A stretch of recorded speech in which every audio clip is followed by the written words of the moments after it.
hỏi rằng người yêu anh thế nào, hỏi rằng người yêu anh yêu được bao nhiêu. Người chẳng hề suy nghĩ nói rằng em sẽ yêu suốt đời, cho dù dòng tố không đổi rời. Hỏi rằng ngày mai nếu không anh, hỏi rằng ngày mai đây em sẽ ra sao. Vậy mà người bận không ôm chặt anh, xiết anh vào lòng, muôn đời em chẳng thể nào thiếu anh. Mà giờ đây người đã ra đi không một câu, người đã quên lời hứa năm nào, để lại anh lạnh vắng nơi đây trong màn mưa, nơi anh vẫn thường hay đón đưa. Người yêu ơi hãy nói anh đã làm gì sai để cho em phải bỏ ra đi.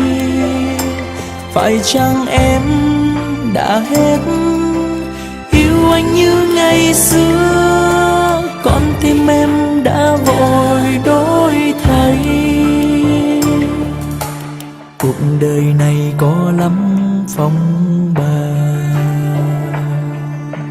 còn đường tình yêu thì nhiều ngang trái. Phải làm sao giữ cho tình yêu ở luôn bên mình, đó là bài toán không thể trả lời.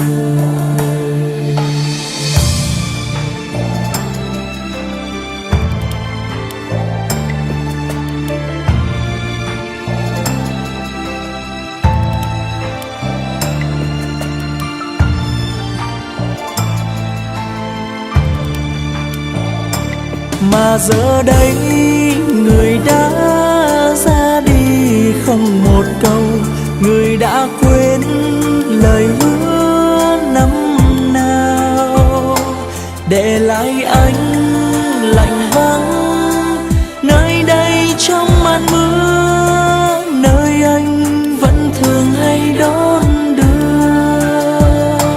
Người yêu ơi hãy nói anh đã làm gì sai để cho em phải bỏ ra đi. Phải chăng em đã hết yêu anh như ngày xưa, con tim em đã vội đổi thay. Hỏi rằng ngày mai nếu không anh, hỏi rằng ngày mai đây em sẽ ra sao. Vậy mà người bận không ôm chặt anh, xiết anh vào lòng, muôn đời em chẳng thể nào thiếu anh. Vậy mà người bận không ôm chặt anh, xiết anh vào lòng, muôn đời em chẳng thể nào